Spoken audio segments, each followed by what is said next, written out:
Waktu saya dulu selalu dibilang panggul saya terlalu kecil, terlalu sempit gitu. Tapi alhamdulillah dua-duanya, Hasan maupun Humaira lahirnya lebih dari 3,5 kilo gitu. Itu semuanya dilakukan dengan normal, tanpa jahitan sama sekali, tanpa sobek sama sekali.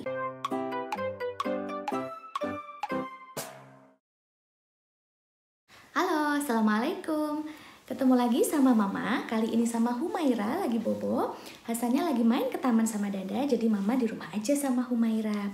Kali ini seperti di cerita Mama sebelumnya yang ini, Mama bakal share apa saja tipsnya untuk melahirkan normal secara lancar, tenang, minim rasa sakit, dan tanpa sobekan juga jahitan. Ini Mama bukan praktisi kesehatan ataupun bidan ataupun dokter ya, tapi ini adalah dari pengalaman pribadi melahirkan 2 bayi secara normal dan dua-duanya alhamdulillah tanpa ada sobekan, tanpa ada jahitan sama sekali.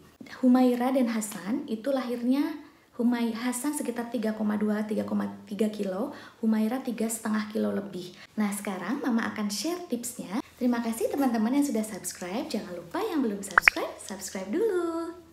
Tips yang pertama adalah sebelum melahirkan pastikan kita dalam kondisi sehat gitu ya.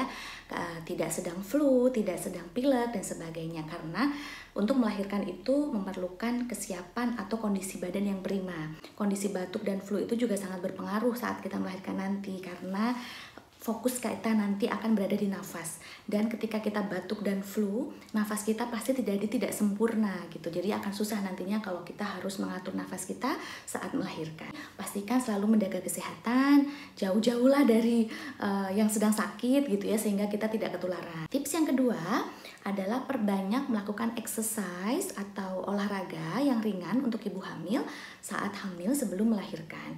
Nah, exercise ini macam-macam ya. Dulu waktu hamil Hasan, Mama itu rajin yoga, ikutan yoga untuk prenatal yoga. Tapi waktu hamil Humaira itu sama sekali nggak sempat untuk yoga karena sibuk ngurusin Hasan. Jadi lebih banyak dengan jalan kaki ataupun dengan latihan bird ball gitu. Ball ini seperti apa gerakannya, teman-teman bisa melihat di YouTube gitu, di beberapa account yang memang dilakukan oleh para profesional untuk mengajarkan kita bagaimana melakukan gerakan-gerakan dengan bird ball sesuai dengan trimester kehamilan kita. Misalnya trimester pertama seperti apa, kedua seperti apa, ketiga seperti apa, bahkan yang jelang persalinan untuk membuat bayi turun ke panggul itu seperti apa, teman-teman bisa lihat. Yang ketiga, yang paling penting adalah mengatur nafas. Latihan nafas.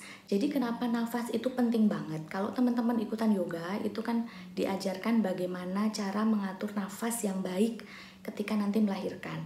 Tarik nafas berapa lama dan kapan kita menghembuskannya, dan itu penting banget. Maka dari itu latihan nafas itu sangat-sangat penting dan adalah kuncinya saat melahirkan. Teman-teman juga bisa melihat di account sosial media lah ya, atau di YouTube, baiknya di YouTube karena lebih panjang ya. Itu dari durasi, biasanya para bidan atau doula ataupun dokter itu bisa mengajarkan bagaimana cara nafas yang benar saat melahirkan. Kenapa sih kita harus punya nafas yang berkualitas gitu ya?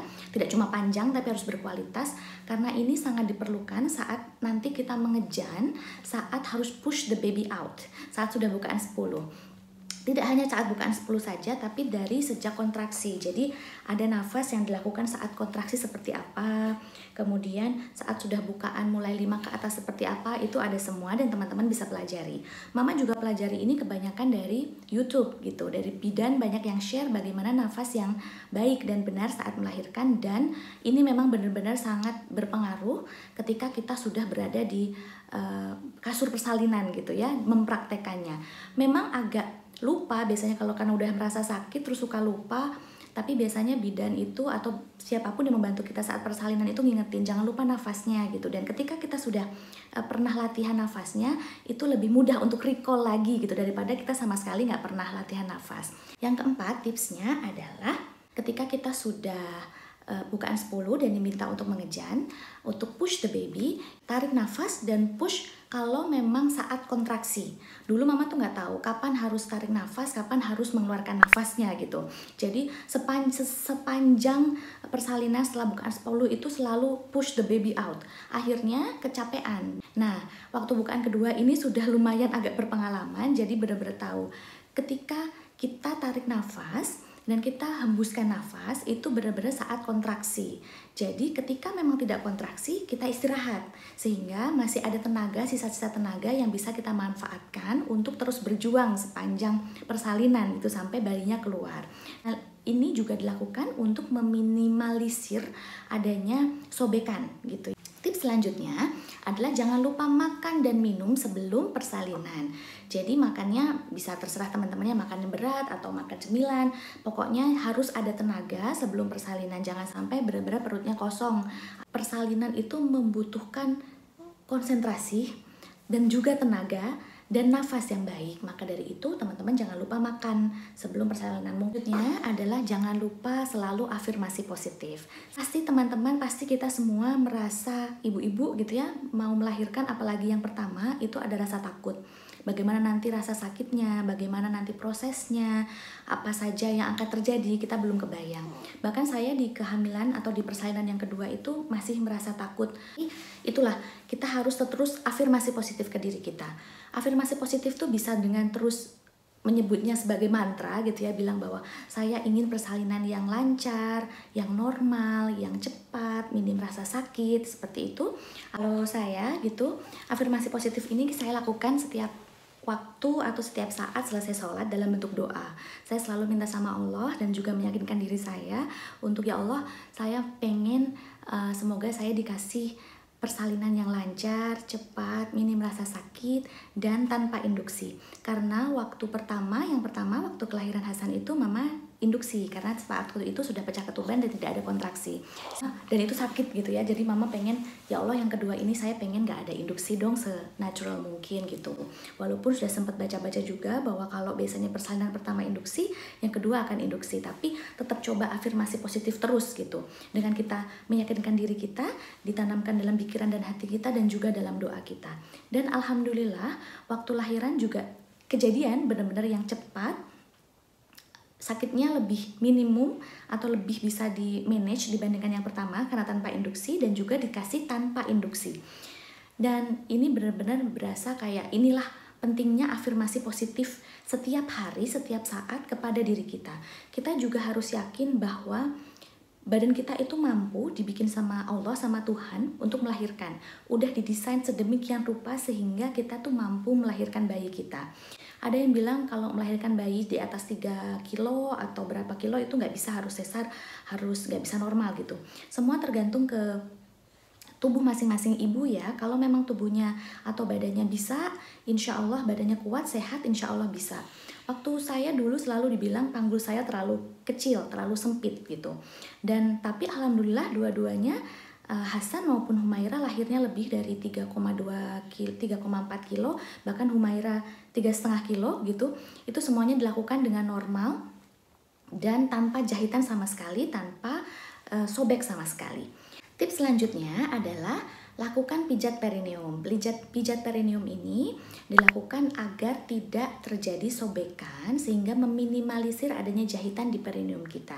Bagaimana melakukannya? Sekali lagi teman-teman bisa cek di akun YouTube atau di buku ataupun di akun sosial media oleh para praktisi kesehatan ataupun bidan, dula maupun dokter, karena mereka yang lebih pengalaman ya, dan benar-benar bisa nanti teman-teman praktekkan sesuai dengan instruksinya. Nah, waktu pertama lahiran Hasan itu mama sempat beberapa kali pijat perineum sendiri gitu, semua dilakukan sendiri. Dan alhamdulillah hasilnya memang mama juga tidak ada sobekan dan tidak ada jahitan waktu Hasan. Nah, waktu Humaira itu mama nggak sempat untuk melakukan pijatan dan sebagainya. Sudah alhamdulillah juga yang kelahiran Humaira juga tanpa sobek, tanpa jahitan sama sekali. Jadi waktu udah selesai itu bilang, "Wow, you are so marvelous. There's no tear at all," dia bilang gitu. Tips yang selanjutnya adalah coba pilih posisi melahirkan senyaman mungkin. Jadi biasanya kalau ibu-ibu, teman-teman melihat itu posisi melahirkan yang paling normal ataupun paling common dilakukan adalah berbaring gitu ya. Padahal sebenarnya banyak sekali posisi melahirkan yang bisa kita lakukan. Jadi teman-teman bisa belajar dulu, tanya-tanya dulu seperti apa sih posisinya, dan coba dipraktekkan di rumah dulu. Kayak kalau posisi seperti ini kira-kira nyaman atau enggak gitu ya, kalau udah jelang-jelang persalinan. Bisa melahirkan ini tidak harus terus-terusan satu posisi selama kita melahirkan. Kita bisa ganti-ganti posisi yang mana yang paling nyaman buat kita. Kalau teman-teman juga bisa cek, kalau nanti melahirkan sama dokter, dokternya biasanya menyarankan posisi melahirkan seperti apa. Dan kita bisa share juga, kalau saya lebih nyamannya seperti ini, boleh nggak dok dicoba gitu. Nah, kalau saya kebetulan, kalau di Latvia dulu itu, benar-benar bidannya, midwife-nya itu encourage kita, bahkan menyarankan kita untuk melakukan berbagai posisi apapun yang kita senyaman mungkin. Di sini, di Portugal, waktu kelahiran kemarin, waktu Humaira juga sama. Pertama, saya berbaring dulu. Kemudian setelah beberapa saat, susternya bilang mau coba nggak untuk posisi yang berlutut gitu. Akhirnya dicoba posisi berlutut. Untuk beberapa saat udah bisa dorong bayinya, udah agak keluar sedikit, kemudian posisi menyamping. Dicoba sebagaimana yang paling nyamannya kita. Oh ya, jangan lupa juga libatkan suami atau partner saat melahirkan.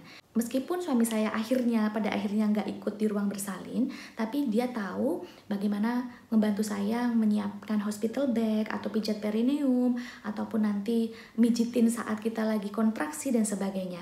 Atau akan sangat berpengaruh pastinya ketika suami ikut di ruangan bersalin. Bagaimana suami harus ikut memberdayakan dirinya, membantu istrinya, memberikan support lahir dan batin gitu ya, sehingga istrinya tetap bisa semangat dalam menjalani proses persalinan. Sekian tips dari saya bagaimana melahirkan yang lancar, tenang, minim rasa sakit, dan tanpa sobekan maupun jahitan.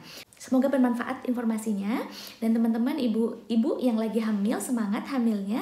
Semoga nanti diberi kelancaran saat proses persalinan hingga sesudah persalinan.